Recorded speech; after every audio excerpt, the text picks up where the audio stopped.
Good evening. Uh, Well, I'm going to go ahead and introduce myself in my own native language.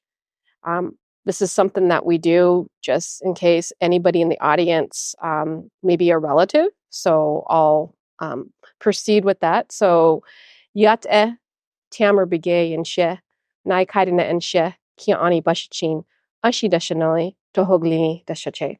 I introduce myself. I am a member of the Navajo Nation. We refer to ourselves as Dene people. And my culture, we usually introduce ourselves in our native language. And what I introduced myself in is um, Navajo culture, we take our mother side. So we are a matrilineal society. So everything flows through the female. So, how we recognize ourselves is through our clans. And my clan is from the Mexican people clan, one of the newer clans. I'm born for Towering House, born for my father's clan. And the Towering is one of the original four clans in Navajo. So, when I introduce myself, and there's anybody out there that is from the Mexican people clan or Towering House, they're related to me as a brother or a sister or a grandma or a grandpa. So that's how we relate each other. We always get passed our clan on to our children. So that's how we identify ourselves through our clan trip. A little bit about myself. I grew up on the Navajo reservation, and I'll bring up a map so that you guys are familiar with where that's at. So the Navajo Nation is the largest of the 574 tribes in the United States. We have over 400,000 enrolled members, and the 400,000 enrolled members generated during the pandemic. So we had a lot of Navajos that were coming out from a lot of these urban cities. And if you registered with the Navajo and you were at least a quarter, you would get a check for a living stipend for during the pandemic. So with that, we had a lot of Navajos coming from all different parts of the United States, and we could see, well, Navajos are everywhere. Like they're everywhere. So the Navajo reservation, we encompass New Mexico, Arizona, Colorado, and a part of Utah. A majority of our land encompasses Arizona. So, our Navajo Nation, is bigger in some of the states here in the United States. And you bring up the map, you can see that. But at an early age, I was really interested in art. I used to like to draw a lot. And I grew interested in architecture at an early age. And my story was that I wanted to become an architect, right? But prior to that, I actually wanted to be a football player. So I would sit there and I would watch football. My father would sit there and teach me about football, so I understood football, and I was like, "Well, I want to be a football player." Then my father was like, "No, you can't be a football player," and I was like, "Well, why can't I be a football player?" So then I could draw. I went to school and I learned about an architect. So I remember in school, you had all the different professions like a fireman, a nurse, a doctor, a police, a teacher. And there was this gentleman dressed up all in black, white shirt and a tie. He had a roll of drawings and this model. And I was like, huh, I wonder what that guy does. He says, oh, I'm an architect. So he puts his model down, and I was like, that's what I got to be. That's what I wanted. That's what I want to be. Went home. Okay, Dad, well, if I can't be a football player, then I want to be an architect. Oh, no, you don't want to be an architect. So I'm like trying to figure out, well, what do I want to, what am I supposed to do? So he told me that he wants me to go to school and get a degree in sociology so that I can go back and I can help my people. So off to college I went, took sociology classes. I liked them, but I kept going over to the architecture building. And years later, went to graduation. Hey, Dad, I'm graduating with a degree in architecture. He didn't know that. So, so I was like, okay, yeah, this is what I really want to do. Sure. I do have brothers and sisters. Yeah. So he wanted him to be an engineer. So went off to school and I was like, okay, yeah, I got a degree in architecture and going through the path of architecture, I was thinking that first of all, I'm sitting, as an entering, and I finally understood why my father didn't want to go in architecture school. Because sometimes I felt like when I was sitting in those meetings, I felt like, okay, you guys ever watched that movie, Adam Sandler, Bobby Boucher, right? I feel like I was the water girl or water boy because every time I was in there, they would say, all right, Tamarah, you're taking the meeting minutes. Oh, coffee? Who's making coffee? Oh, Tamarah, go make some coffee. I don't know how to make coffee. Everybody looks at me like, but you're a woman. You're an Indigenous woman. Shouldn't you know how to make coffee? Well, I don't drink coffee. So why would I need to know how to make coffee? So then I was thinking like, okay, my whole profession, I've been showed that I could do whatever I want. I could be whatever I want. And it was like the men that were showing me those professions, but they're not accepting me to be part of their team. So what I did was like, well, I got to form my own team because no one's listening to me, that I have this strong desire to design and educate people about designing with this Indigenous thought and then this Indigenous view. And what does that look like? There's no company, there's no person out there really talking about that because I'm very passionate about really trying to connect architecture through our culture, language, and traditions. And I feel like the issues that we have to talk about in today's society, we could have those be eliminated and solved by going back to these traditional ways of designing, thinking, and planning, indigenously.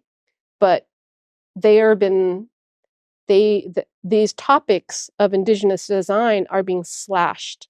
They've been taken out of books, elementary, architecture school. We don't learn about those, but simple things we can do. And you'll sit here through the presentation and say, I didn't think about that, right? Like we can do this. We can make this place, we can make this planet, we can make this community a better place if we were to follow these, right? So I hope that you guys are going to learn something today and pass that knowledge on, because it's all about passing that knowledge on.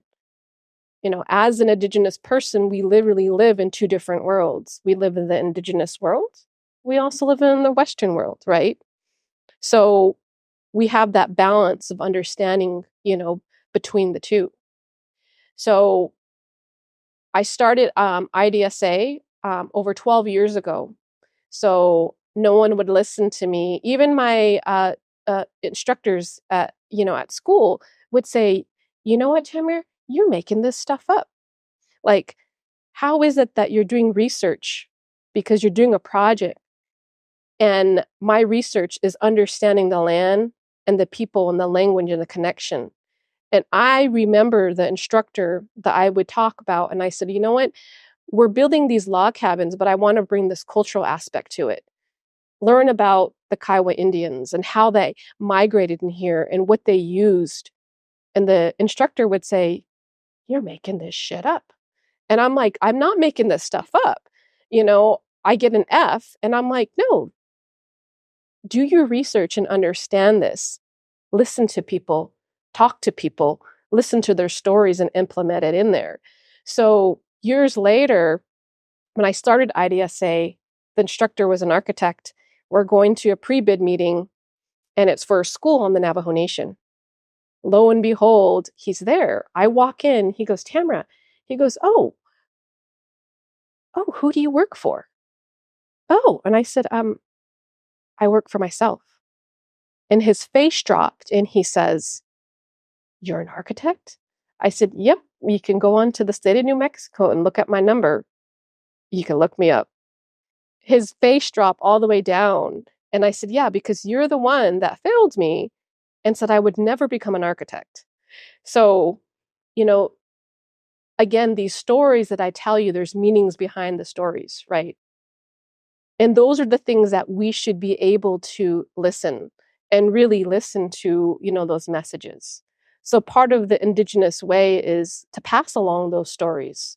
No matter what, if it's tangible or non-tangible, those are what we get out through our stories. So I'm happy to be here. I'm going to introduce Jan. And Jan Tifrea, I known her for quite some time when I was an intern architect. She was one of the professionals that was on the American Indian Council of Architects and Engineers. And when I started IDSA, I needed some help, some leadership help. And I called up Jan and she moved out to New Mexico. So, she's got quite knowledge. And right now, there's only about 8 Indigenous women that are licensed in the whole country. So, indigenously, us women were actually the architects and the builders and the planners for our communities. But license wise, you see, there's only 8 of us. And just within IDSA, we do have the most Indigenous architects in the firm, myself, Jan, and Theo Edekai. So I'll have Jan introduce herself and then we can dive a little bit deep into the presentation. So.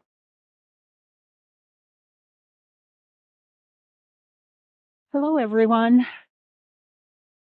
Or Segu is how we say hello in Mohawk. And my Mohawk name is Guarayuharogos. And that means to touch or scrape the sky. I never knew what the meaning of that was going to mean to me as I grew up. I didn't know why I was named that, but my grandmother named me that. I thought it was because, they meant to name a guy that because my family is ironworkers from Ganawage. And have we have my grandfather was a iron worker in Detroit. That's where my parents met. My mom's Ojibwe and Potawatomi, and they met in Detroit and raised us in Detroit. And my dad worked on a number of skyscrapers across the country, in Detroit and New York City. He's probably been here. He worked down south. And he would tell stories about going to different cities and working and how natives weren't wanted, but they needed their expertise for their buildings, so they tolerated them.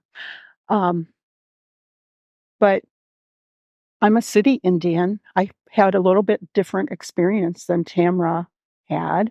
I grew up in Detroit. I went to Detroit public schools, but my first career was in social work. And then later on, I had a young family, and then I decided to go to architecture school. And it's been great. And people often ask me, what's the difference? That's not anything really. How does social work help me? It helped me to listen, but my culture also tells me to listen. And we grew up in 2 places. We grew up in the city, and then on the weekends, we got in the car and we made that 600-mile drive to Ganawage, Quebec, so we could participate traditionally. So it's been an interesting ride for me. I have 6 grandchildren, and I love them dearly. Uh, and I try to teach them about our traditions and architecture. So it's been a lot of fun being an architect. And it's also been a lot of fun being in on the ground floor with Tamarah, as to watch the firm start up and grow. It's I worked at Albert Kahn Associates for years, and I worked for different health systems. And starting a small firm is nothing like working at a big firm. But so it's all I watched my father build structures, and we got to go to buildings. Oh yeah, I'm working over here on that on the Ford Motor Company world headquarters in Dearborn, Michigan, which they're tearing down now. He said, I'm working over here. We'd go and drive past buildings that he worked on. So that was always a great time. And then our families were connected with the other Mohawk ironworkers that lived in the Detroit area. So we always had natives around us too. What else? I guess that's probably about it for me.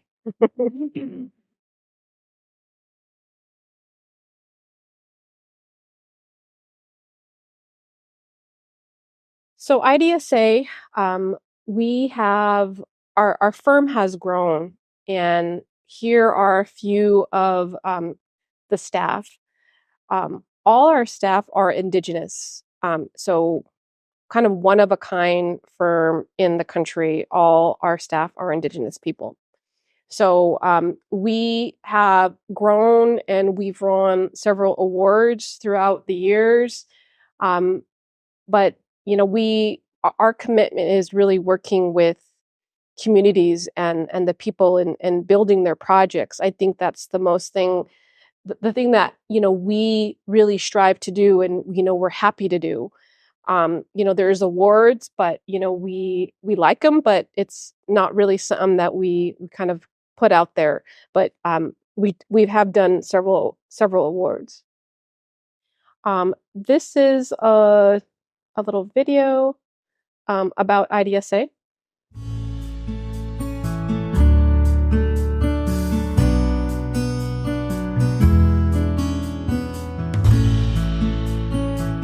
Tamarah Begay is from Ayembeto, a small community outside of Gallup, New Mexico. Tamarah's sense of identity as a Navajo woman and her cultural roots has continued to influence her and the firm that she established, Indigenous Design Studio and Architecture. Today, IDSA shows that their 100% Navajo woman-owned firm brings a fresh perspective to master planning and design to Native communities. At the forefront of our team's goals are to incorporate the culture and the history of the people who will experience IDSA's designs. To accomplish this, we work collaboratively with the community, the owner, and our consultants to respectfully respond to the needs of the people. With our impressive team of design professionals and our dedication to work together, we believe that we can make a positive difference in the built environment of our communities.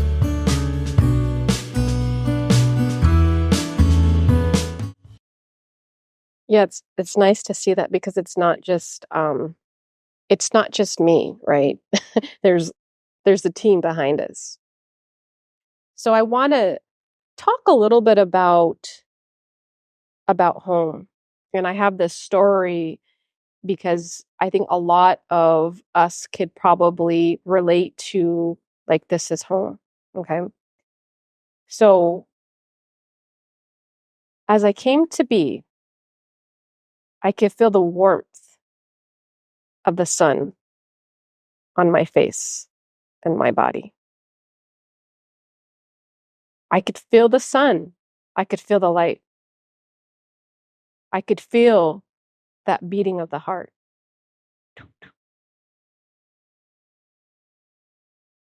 I could feel a season. I was born when it was cold. I could hear the snow. I couldn't hear any birds,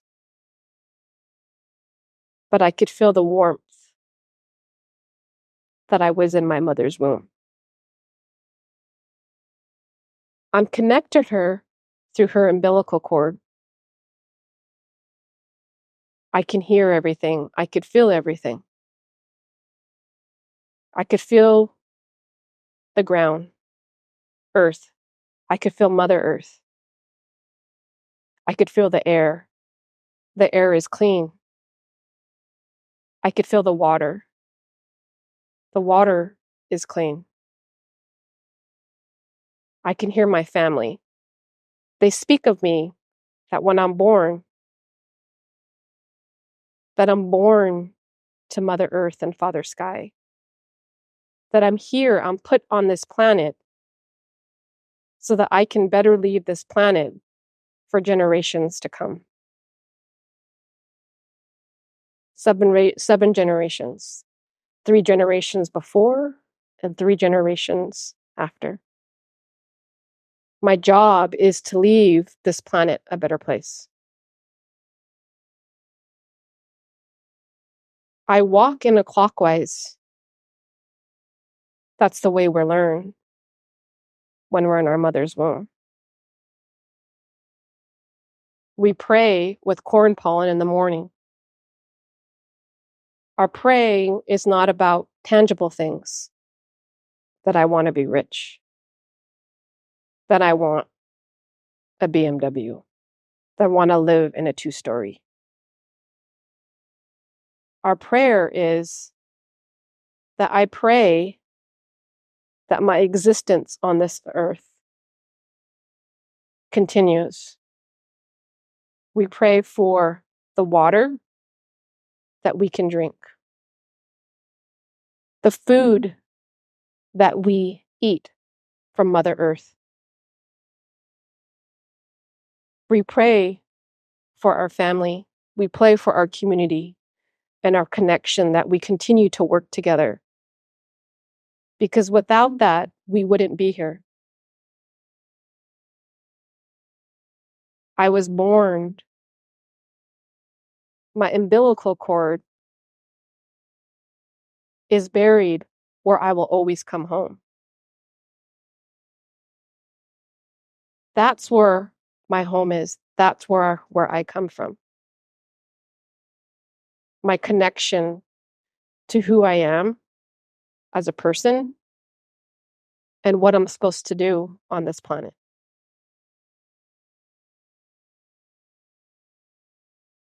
So those stories are passed on from generation to generation. We have all that connection through our mother. Indigenous people believe that our earth, our planet, is Mother Earth.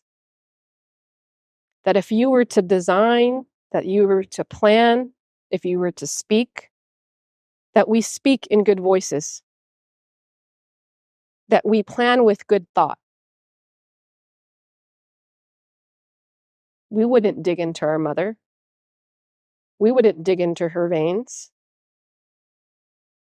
So thinking about those couple of things today as planners, as architects, some of those simple concepts, right? We talk about sustainability. Indigenously, there is no word for sustainability. But as we're born, we could feel the sun, we could feel the seasons. We know where we belong. We can hear those stories in our mother's womb. So that's important, that no matter what we do as we plan and develop, that we listen to those stories. It might not be there, but the stories will still exist. We'll continue to talk. That's why we are still here today. So this is my home. Born in an Indigenous structure. You don't see this building very much. It's made out of local materials. It's situated towards the east where you can maximize the sun during the winter months. The doors faced away from prevailing winds. It has consideration about not just the 2-legged beings, but the 4-legged beings, but the animals around us. You could hear them.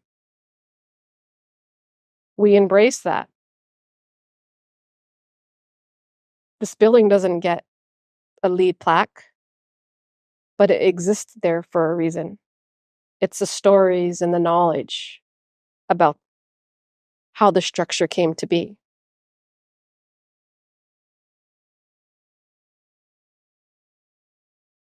We hear the songs,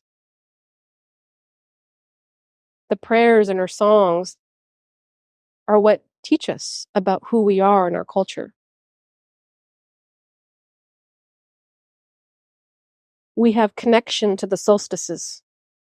It tells us when we can plant, when we lay that first seed in the ground, the cast of the skies. We got to listen to that. That's our Father.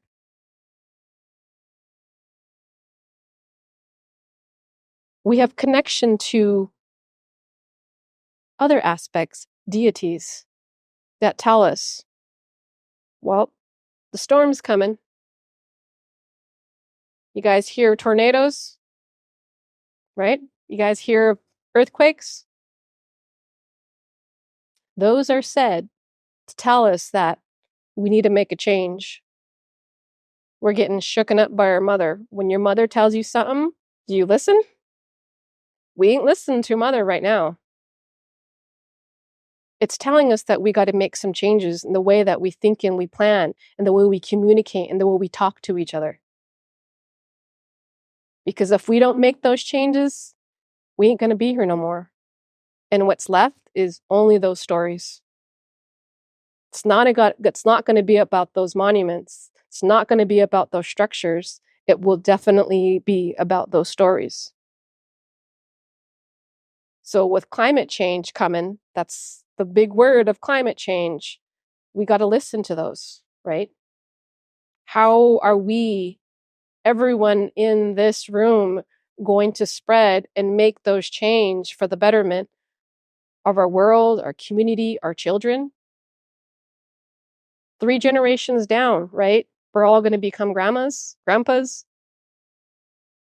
What is this planet going to be left, right? We got to continue to look down that path because it's important.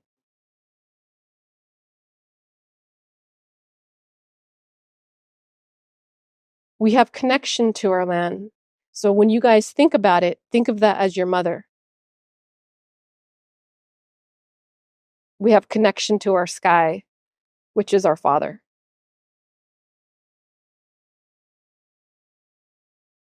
So the Navajo Reservation, how many of you guys know where the Navajo Reservation's at? Okay, kind of, right? Yeah, that's okay. It's okay if you don't know. You can learn something today. Yeah, it is a lot bigger. So the Navajo Nation is majority on the Arizona side, Utah and New Mexico. And it's bound by sacred mountains. And sacred mountains are where we go get a lot of our herbs, and we use those within our prayers. So this is known as the homeland, the Navajo Nation, the Neta, that's what they would say. So a lot of indigenous people, have significance to different types of features of, rock formations, rivers, lakes.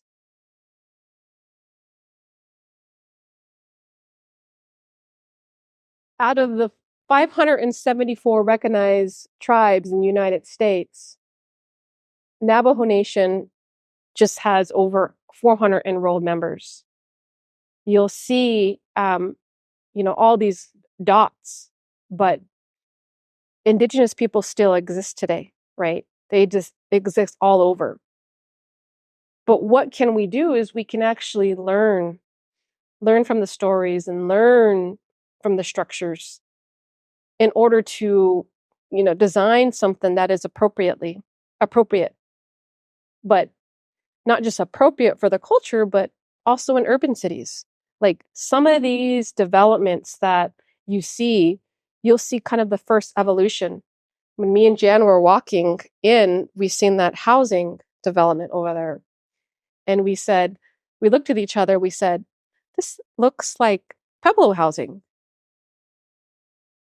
A lot of Pueblo housing, they would they actually invented the work loft, right? But then the Western world caught that on and said, "Oh yeah, look, we came up with a new housing type, right?" And a lot of his indigenous structures, had that concept, right? With live, work, love. So we said that looks like a Pueblo city here that we're doing those housings. So IDSA, we work all over the country right now. Not just doing work for Indigenous tribes, but also educating um, different urban cities because they are coming back and saying, well, we want to learn about the culture that have been left behind and how can we respectfully tie that into our development and our planning. So it's good because that's what we want to do. We want to educate people about the appropriateness of how you design and not using words. And you see this all today, like for instance, a lot of the sports teams, they have gotten a lot of flack because they've used a lot of Native American regalia, as some of their sports. So, we have to be educated about it. Just coming here on the plane, one of the pilots, and I was just kind of like scratching my head, and I said, "Yeah, if you would only be educated by it, right?" And he says, "Well, after this, I'm going to go have a powwow." And I was like, "Does he even know what a powwow is?" Right? So those terms still exist, but I'm like, obviously he's never been to a powwow and doesn't know why we have powwows. And then he goes, "Yep, yep, chief. I'll see you at the powwow, chief." So I was like, "Oh, wow." And walking behind him, I had a cap, and um, I was just kind of like, just mind blown that this still happens today. And I said, but those are the things that we should be educated about, right? That we shouldn't be using those types of language.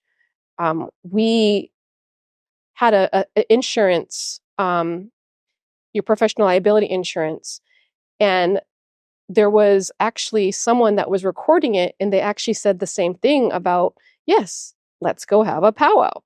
So I was like, wow, yeah, we got to educate people that this is not the appropriate thing to say and not the appropriate thing, to move on to.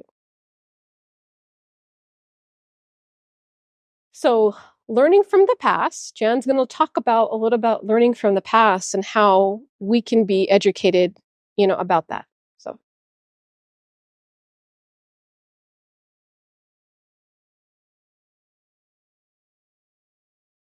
So I had a lot to learn when I moved to the Southwest, and I was really surprised at what I didn't know, and I was surprised at what I did know, and I was surprised at a lot of the similarities between all of us. So That's the housing. that's the housing that's over there. Um, but something like this takes a lot of planning, and not to toot our horn or anything, but women were the ones that were responsible to get this done. And I'm going to talk about the sites too, because they're selected especially for safety, how they can work and support each other, um, and the social aspects of living in a little city before any cities were here. So these are just some examples of some housing, um, and I like the Pacific Northwest coast. Oops, how do I get back? Um, Made of the local materials, but that building would house several families, so it was an apartment building. The Great Plains had to be portable, right? Easily put together and taken down as needed. The Southeast, those were a little more permanent. Um, all using local materials. And then the Southwest, Mesa Verde, kind of looks like townhomes, huh? But up high on a cliff, so they're protected from their enemies. And Chaco Canyon. Has anybody ever been to Chaco Canyon? Yeah, it's a real quiet place. It's really beautiful. But when you walk through there and you look at the size of it and how it's held up over the centuries, right? I mean, their building materials were really something, how they put those things together. But what also has come out of it was the social aspect, that this was planned before it was built. So the female architects decided, right? And then they put it together. They planned. They just didn't throw something up. It was done deliberately. And this, out of all the ancient structures that we find, Chaco Canyon has the most elaborate spaces of all of them. They're a little bit larger. Um, and it's actually, you should go. It's a lot of fun to walk through. A little bit hard to get to, but well worth it. And these diagrams show how the pueblos were built or laid out. They look like small urban communities, cities.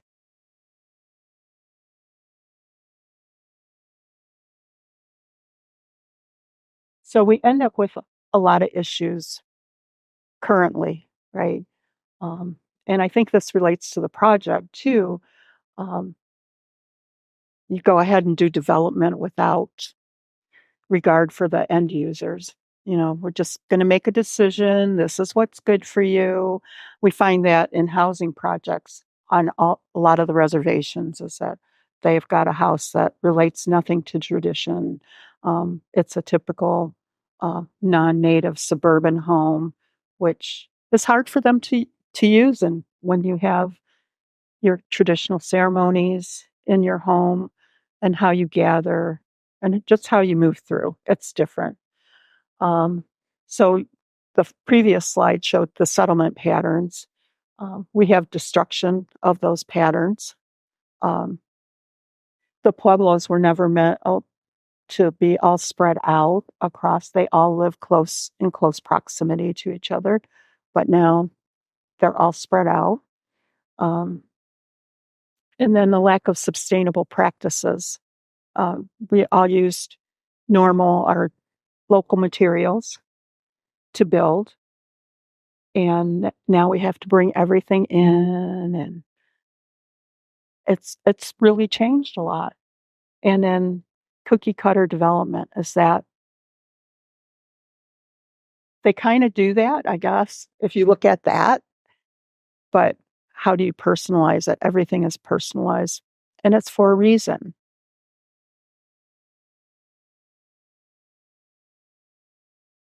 And give it back to Tamarah.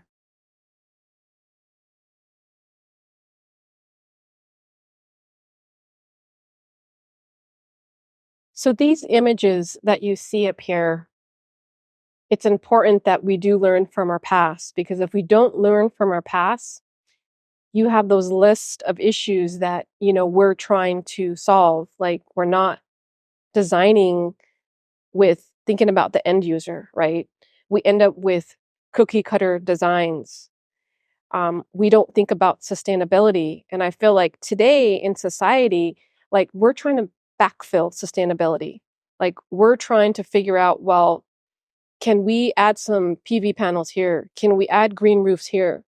But if those were things that we thought about and we're learning from the past, we wouldn't have to be backfilling that information in our designs and our architecture and getting feedback from the community, listening to those stories. And I talk about we live in two different worlds, right? We live in this indigenous world, but we also live in this Western world. And the difference between it is that indigenously, we're interconnected. You see my story about interconnection, connecting to the earth and Father Sky. On the Western world, it's all really about individualism, right? Me, I want. So if we can erase that vocabulary from us and talk about that interconnectivity, we will have some better outcomes in whatever we do. So test that for yourself, right? Even when you're designing. And I remember going through architecture school and students would present and they would say, my idea, I did this, right? It should be about we, it should be about us. Also, indigenously, we think about the world holistically, right?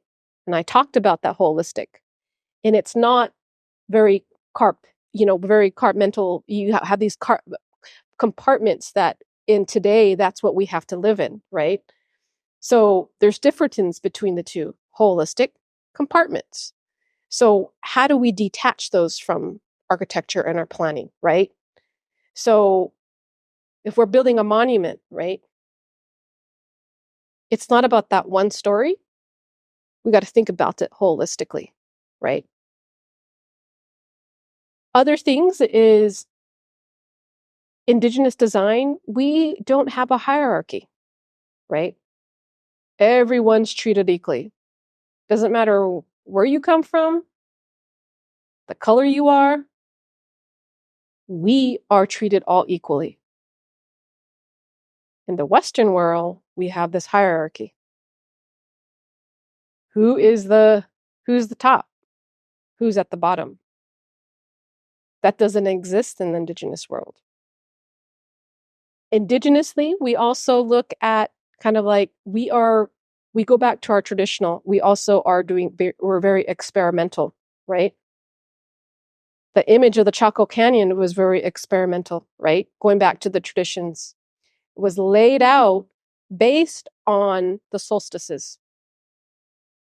They thought about food. They thought about the wind. They thought about the plants. They thought about the animals. Today, we're designing buildings. We're saying, we don't want those birds, so we're going to put in those little spiky things, right? Holistically, we should be able to embrace that. On the Western side, it's all about scientific, right? We learn that in school. We have a science experiment. We got to prove it. Hypothesis, right? Very objective. So the way that we're taught, and I always tell a lot of my students, I'm going to teach you the way that you weren't taught in school, right? We are taught to sit in a row. We're taught, oh, you got to raise your hand. Indigenously, we should be able to be free to speak to who we are. So as you move about this world and think about it, those are important things, right? Important things to kind of change our mind.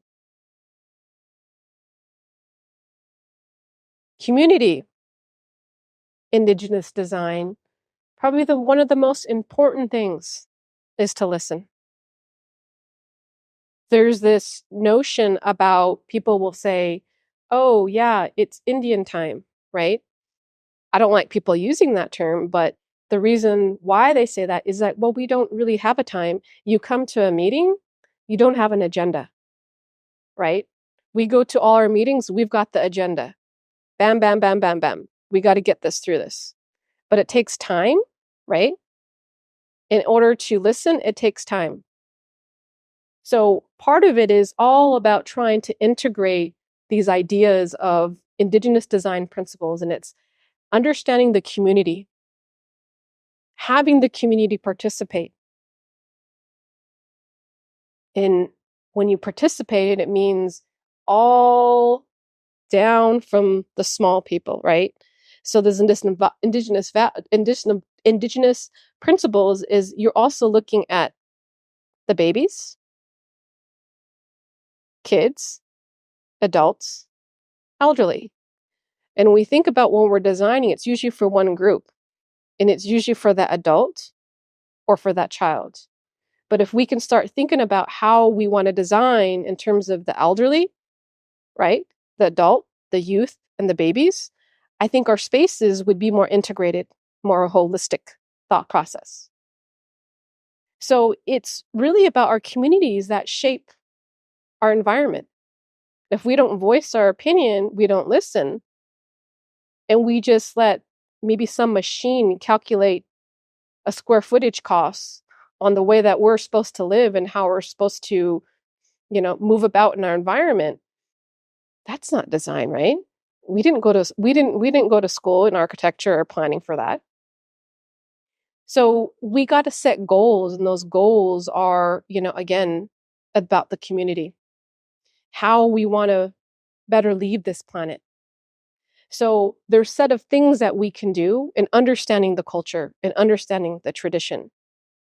And in order to understand that, we got to talk to people. We got to understand why we existed and how we migrated and how we came to be.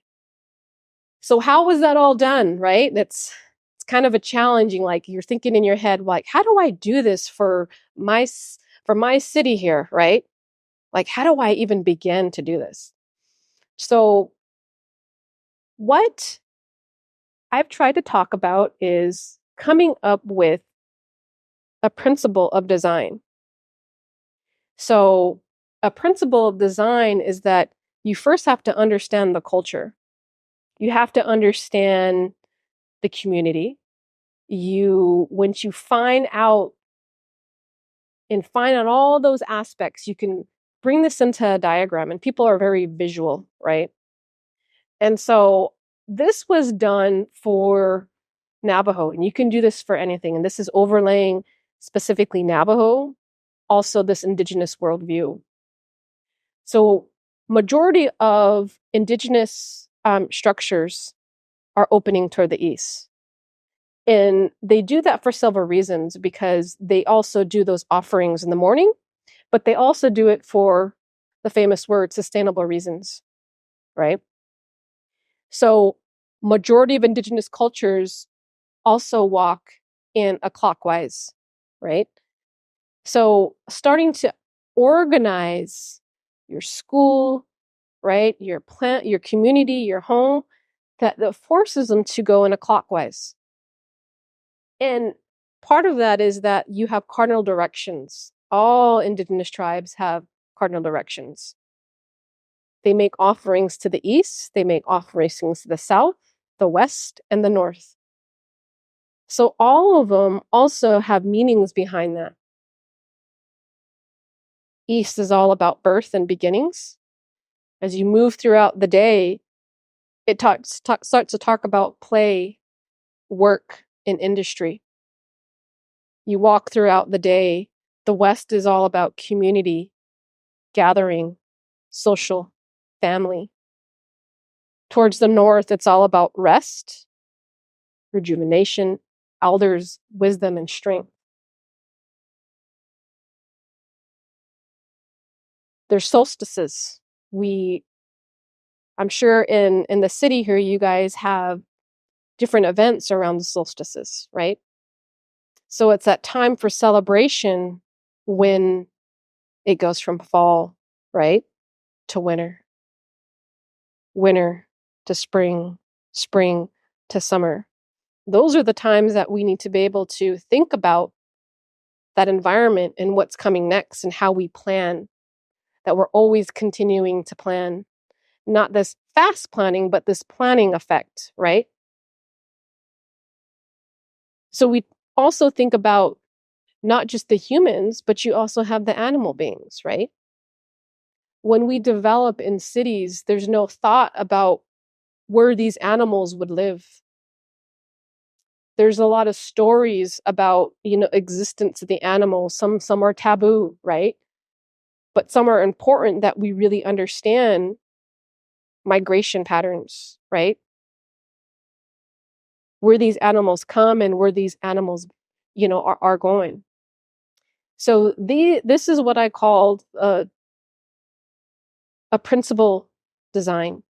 If you could lay this out and really understand kind of like the essence of the culture and who you're designing for, we won't end up having architecture that mimics a school like a turtle,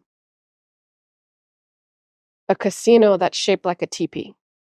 Those are sacred things that we shouldn't be using, right?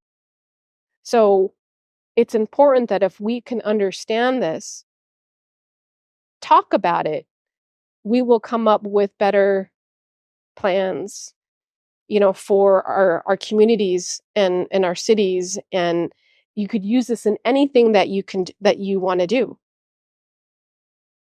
This is pretty simple. You enter from the east, you go clockwise, cardinal directions, the circle, and also the central of heart.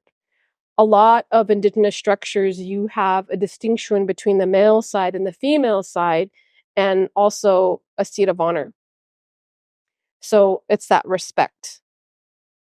So some of the ways that we try to incorporate the community is by community meetings, stories, and community workshops to get everybody's voices and opinions.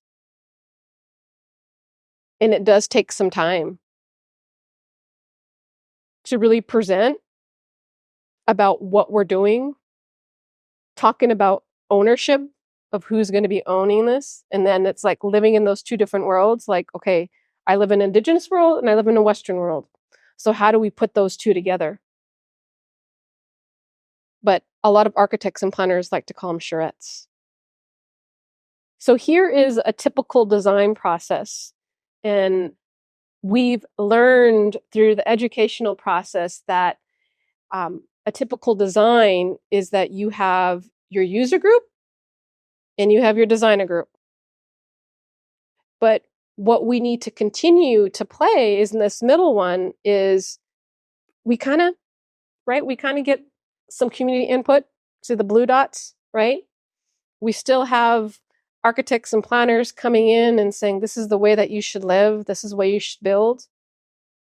But it should be more on at the end process, that it's not about the architect. It's not about the planner. It's not about the artist, but it's about having that interconnectedness communication. Because if we could get to that, these projects would be more integrated rather than that one-sided of, okay, designer, architect, artist. This is where we have to be. Really listening to everyone's words, everyone's stories. So it's about community. It's also about the culture and also the architecture. And as you know, architecture has a lot of meaning behind it. Culture too, as well as the community. So it's always working with those three different aspects. So Indigenous design principles is also about contemporary materials and technology in today. We got to live in those two different worlds, contemporary technology.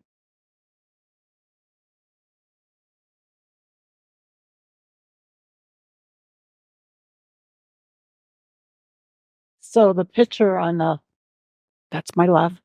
On the left is Canyon de Chelly in Chinle, Arizona. It's a beautiful, beautiful place. Navajo is full of beautiful places. You should go.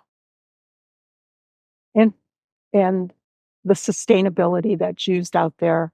There are people that live down in the canyon, and they live in harmony with flooding,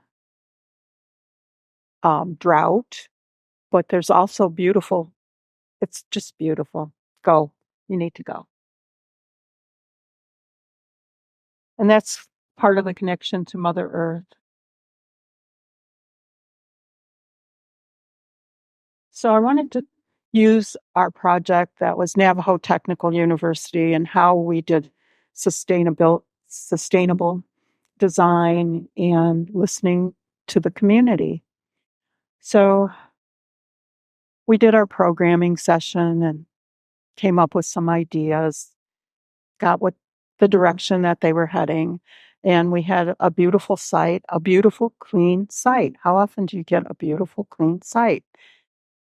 Well, out there in the rural area, even though you have a nice, clean site, oh, yay, we could do whatever we want with this. We did the master plan for them first, but there was no infrastructure. We had a high-power gas line running through the site, and we also had some overhead. We didn't have three-phase, but we did have some overhead power nearby, and water was an issue. There was a housing development as a neighbor, and thought, oh, well, they got water. Shouldn't we be able to get water? Not really. So we started to come up with some ideas, and the diagrams here show we made a model and how can we get them something.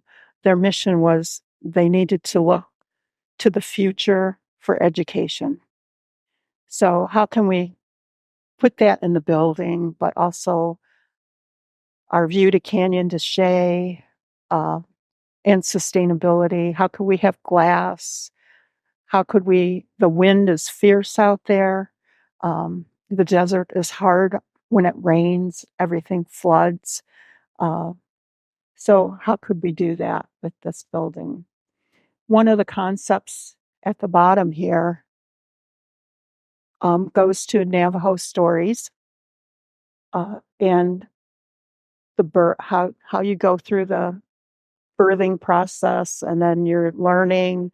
And so how do we take that from the ground where we come from at home and go up to education and be grown up? So that was really our main concept through the whole thing. And then solar, how can we do the solar optimization? And our views, the glass on the second story has a view of Canyon de Chelly. So what did they see when we had the grand opening? And I think it was one of the highest compliments we ever got from one of the board members is that she saw in there the future of education for Navajo Technical University. There's nothing like this building anywhere on a Navajo reservation. You can see it as you're coming down the hill into Chinle, and it's just standing there, and people wonder, what is that? So we really look to the landscape for this project. So these are the factors that we look at for all of our projects on climate and how it directs the materials that we use and how we put that together. The location. Navajo communities are all different. They have all in the design in the different communities, even though that's all Navajo, all the communities are different. They're known for different things. And then the finances. Is it going to pay back? Is it going to pay back to do solar panels? How many solar panels do you need? Everybody wants to do solar panels, but they don't realize the cost to put them in and how many you would need to generate enough power to run a building for a day.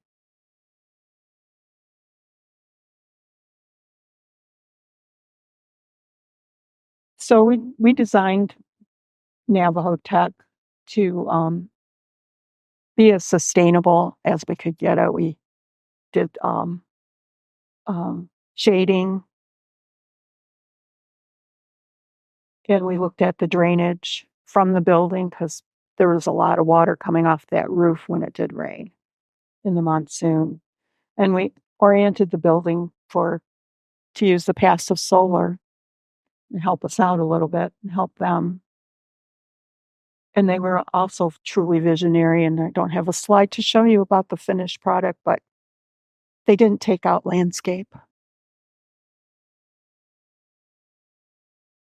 They said, no, I have a vision for this, and we want it to look nice. We just don't want it to be like a dust bowl.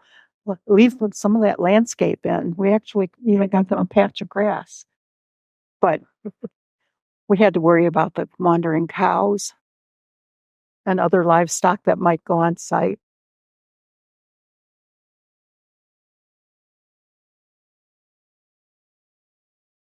So here we have local materials, and we take a lot of inspiration from those.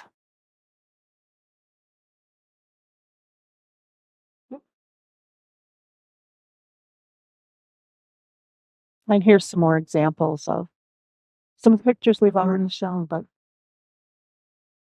I like them.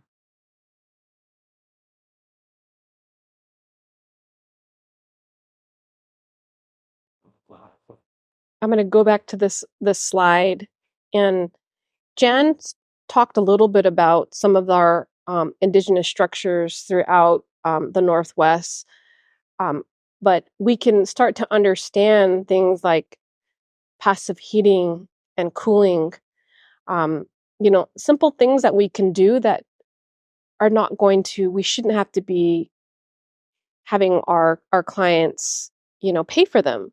And if we can go back to those, like what awesome buildings and communities we could have. Just trying to go back to those really basics.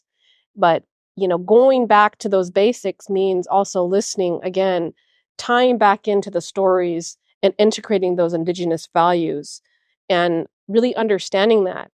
So I hope that, you guys leave today and are, driven to learn more about this and maybe try to implement as part of your project, whatever you're trying to do.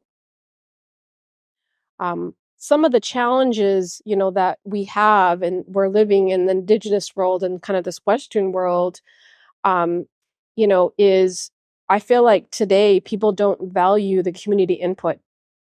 People don't want to come to these events to hear their voice, right? They're always being told, well, I wanted this or I wanted this, but it was never being listened to. But, as you select people to do your work, it's all about that listening value to it. And, we're always trying to find ways to engage, right? It's all about, like, again, the testing, it's like, well, if it doesn't work, oh, hell, we're going to go back to another way. It's all about, again, trying to test ways of engaging our community, and there could be numerous ways to do it. Some of the things that we also have to deal with are, pressure on trying to complete a project quickly. And I try to educate people about this because a lot of these indigenous structures that still exist today, they did not have a schedule of a 6-month design schedule, right?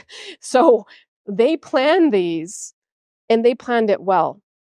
And they continue to have those conversations because even today it's like, oh, you got to get all that design done in 4 months. And we're like, well, where did you come up with this schedule with 4 months? And, scheduling, right? And we got to make sure we have awareness about the educating people about what we're doing. And, it's all about the educational process. Whatever we do, we want to continue to educate that kind of 7th-generation thinking, designing, and planning. And everything's involved. We evolve. We try to figure out things. We try not to have literal interpretations of this. This slide is a rug, a Navajo rug, and there's a lot of meaning behind the rugs and the designs. But what we did was we tried to figure out ways of taking the loom, using some like this, nice, beautiful structure, sturdy structure, and tie that into maybe the facade and draw out designs that maybe people might not really see in a very artistic way. that have a meaning to it. And when you sit there and you're like, oh, I understand the story. So asking the questions, listening to the stories, right? And, things start to evolve, with different types of octagon shapes, circle shapes, understanding structures of shade. Um, when you start to look at different types of materiality and technology, um, and Jan was talking about into you, right? Thinking about how that was developed, um, having it nurtured, having the sketches evolved into the sculpture design, thinking about schools and thinking about the purpose of how you try to emulate things into this modern world and architecture, sculpture elements. Um, there's ways, but it's just all about, having that focus of listening to the stories. Um, Here's other things about master planning, right? Master planning a design where culture is really the forefront, of it.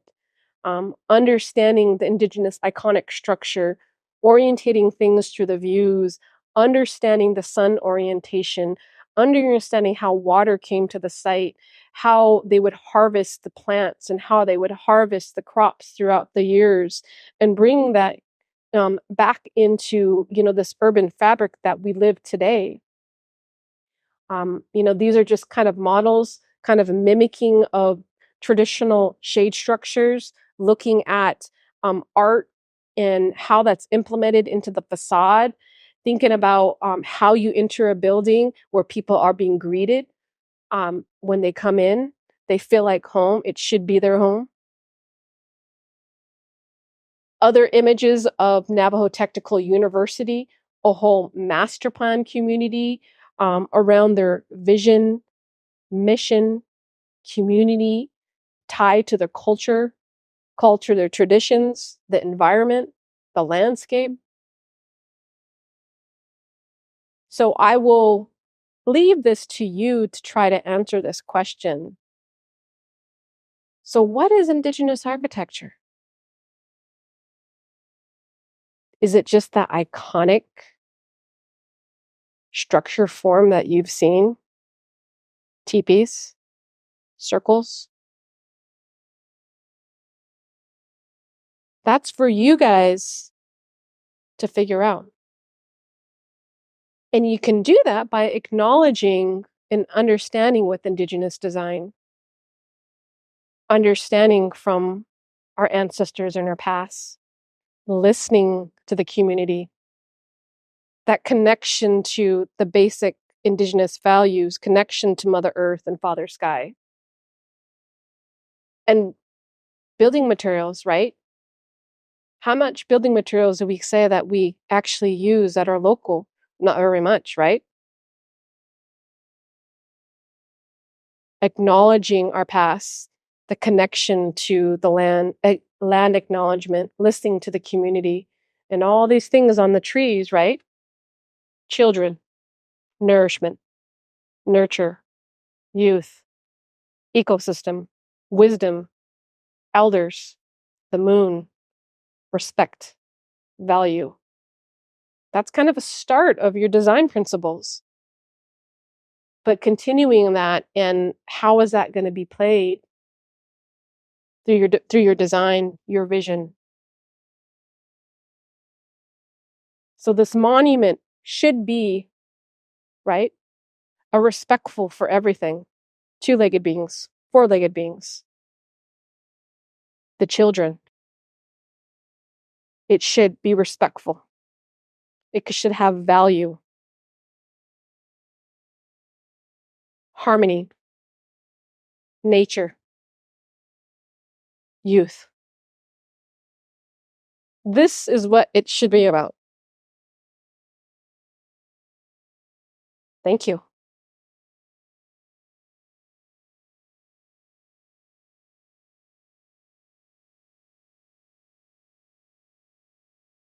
So I think we have questions, opening for questions. Don't be shy.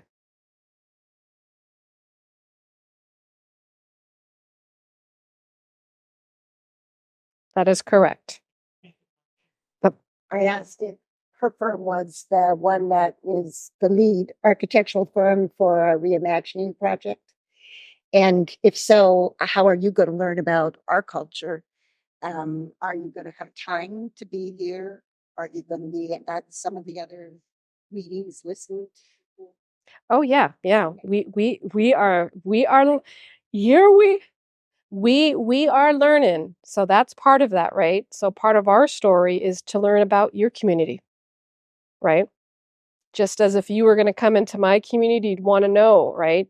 So that's what we're here for, is we're going to listen, right? And we are be part of all of the lecture series that has been scheduled, so those are all being recorded. So we're here, so we're going to be part of you.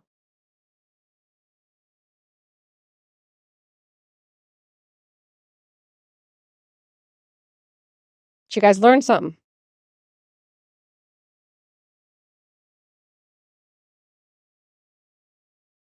You guys are shy.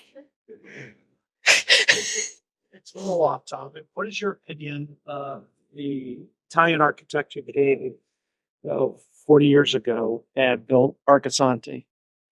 Italian architecture is also indigenous, right? Yeah, they are indigenous peoples, right? They have a story. We want to hear their story. They're people. We respect people. We got to respect everyone that has a story. So what you've learned today is about listening, having that respect. We're not saying that we know everything, right? But gosh darn it, we're gonna listen. Just like someone's coming into your home, you're gonna listen.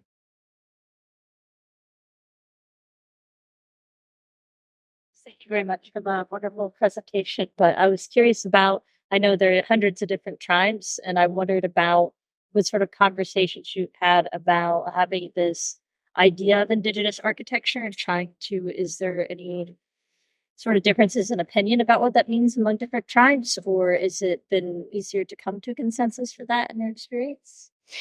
There's a lot of opinion from different tribes, right? Across the United States, right? There is no consensus, right? But I think what we could leave is that no matter what is going up, no matter what's going down, those stories are going to still exist, right? And in order those stories to be passed on and to exist 3 generations after you, right? We got to speak. We got to speak from our heart. We got to speak from the place where we all come from. We're put here on this earth and we got to leave it in a better place, right? So it doesn't matter. I'm saying that, it's those stories. Something can go down. We won't be here, but what are we going to leave? What are we going to leave for that story?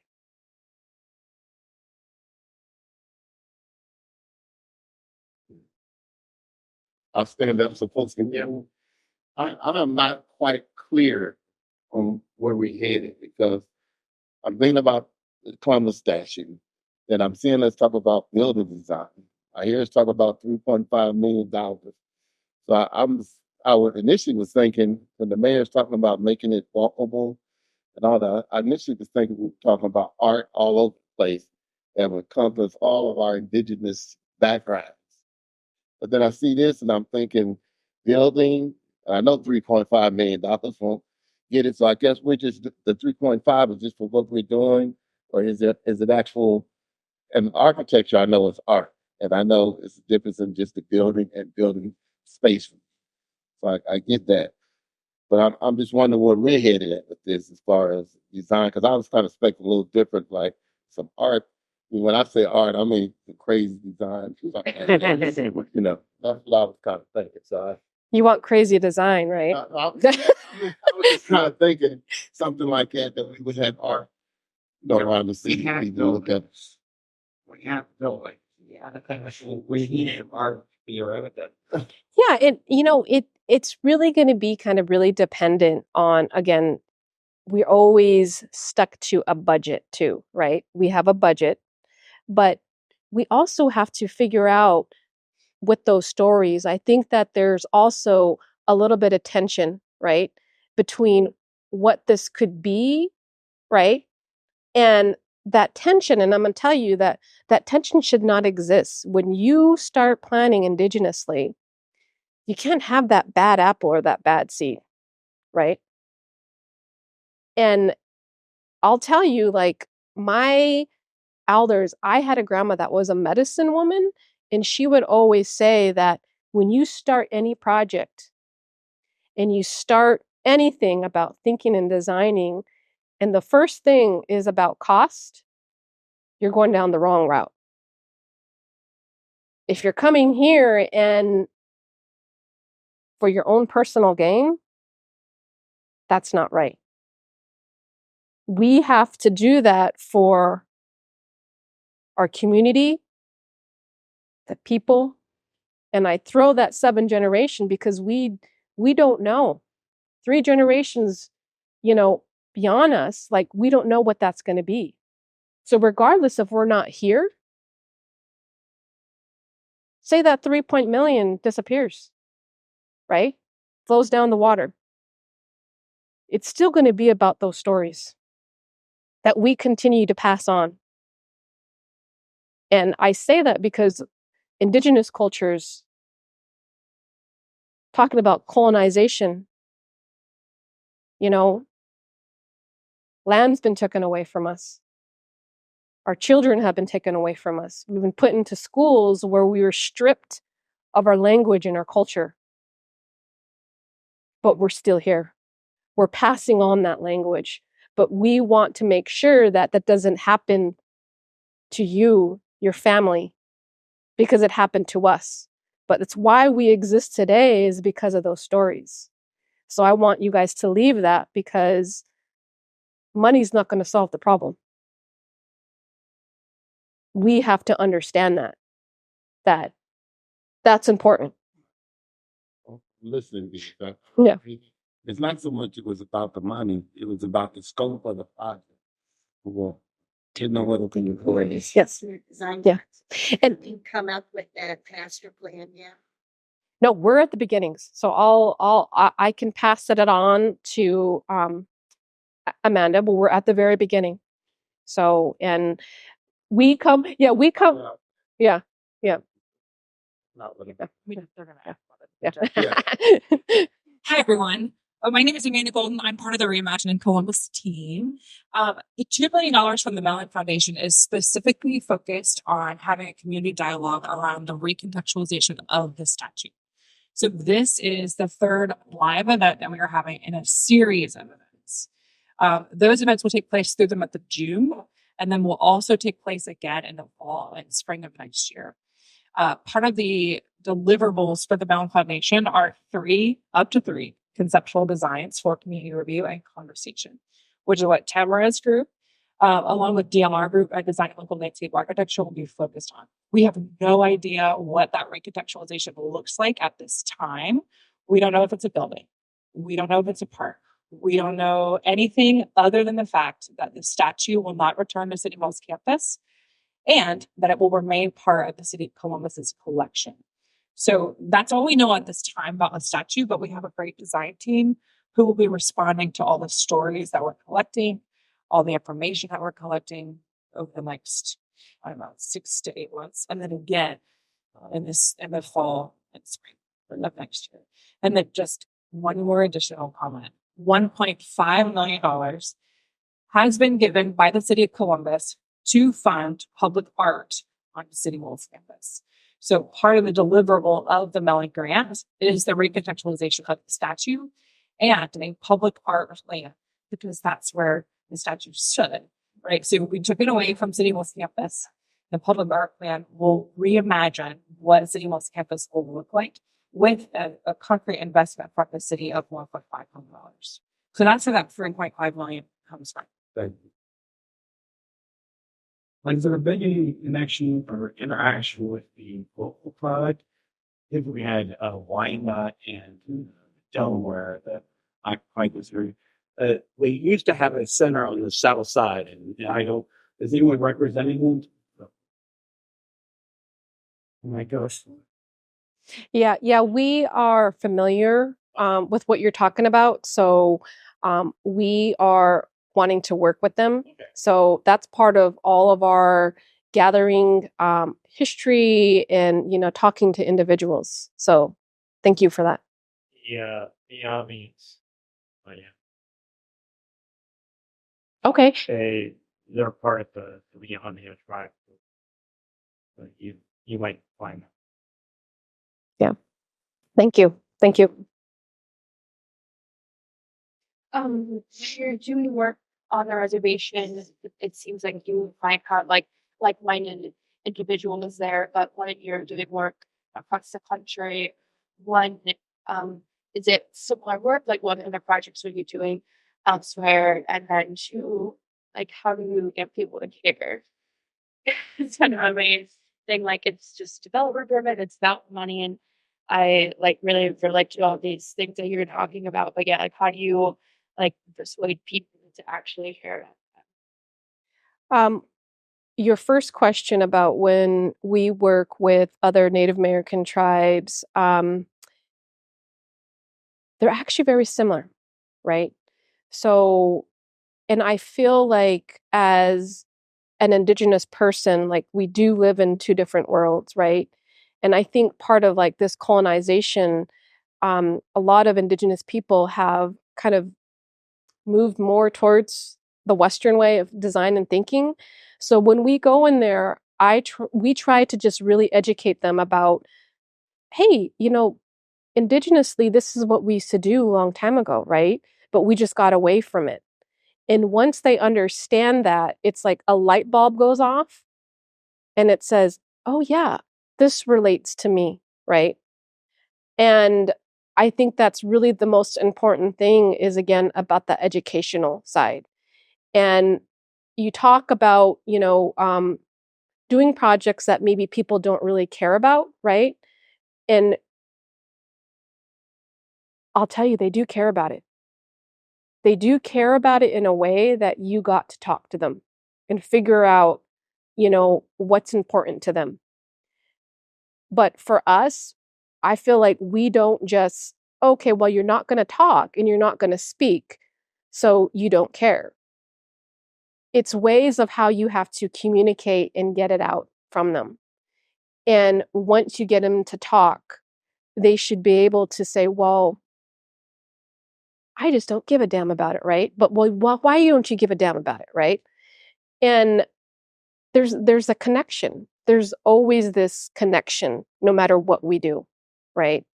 And I think if we can walk around and understand that connection, and again, those values of being respectful, right? And working with other Indigenous tribes and Native American tribes, I'll tell you, like, if you work with them, you could work with anybody. Like I'm telling you this because I've been in meetings where people didn't want development, and I almost got hit over by a can of Coke and knocked out. Right? I've seen people almost knock each other out because of certain things. So, but you got to reel them in, right? And like, we shouldn't be walking around this planet with this hostility and anger, right? That's not good. I've always said that, like, that's not good medicine. That's our own medicine. Like, we should not be doing that, right? Like, I bring those social, aspects to it because it's like, well, have you guys just been so pissed off that you don't know how to release that tension? But if you talk to someone, you go into nature, that's your own medicine. You don't got to go to a doctor for that, right? If we could just walk a little bit more, design some to have you think about that, like we wouldn't be walking around with a lot of these ailments, right? So caring about that is important. And I think um, it takes some time, but I feel like people will understand, right? And if all else fails, sometimes you just have to separate people. You have to separate the groups. I was going to ask what you would change or add to architecture education to help kind of train or create the next generation of designers with more indigenous. That's a good question. And so the question was, what would you do to architectural education to change, to have students think about Indigenous architecture? And I would first say that we should start talking about Indigenous architecture in academia, right? In terms of like um, these sites, right? In our textbooks. Um, when I was in architecture school, not even just in architecture school, like I would learn about Indigenous architecture in textbooks, right? And but all of a sudden, there's like one page of it. And so I feel like, well, they're erasing that history and story, but if we continue to still talk about it and the importance of it, right? Um, and I feel like in architecture school, it's a very paternalistic view, right? Very individualistic. Um, and if we can take those parts out and think of it more maternalistically and have the vocabulary in our words in our school, that things will change, right? So I think we need to steadily do that and I feel like it's changing a little bit, right? It's changing because you have a lot more female teachers, right? Um, when I first started teaching at the University of Mexico like 12 years ago, it's like they just gave me a tester class. Like let's see how this would go, right? But then people heard about it and they're like, I can make my project better. Like this is good. We should include this as part of the education process. And I think it is because the more information that we have, I think the better outcome, we have in this society. No matter what we're doing, we're building, we're designing, we're planning. I think it's important. So I think just even having like this conversation, I hope all of you guys learned something. It's important and it's just kind of spreading that word. And I really appreciate you guys actually having the time and actually coming to this. It means a lot to me that you guys are invested in your community, you're invested in your professions, you're invested in, what could come. And we need more individuals like you to do that.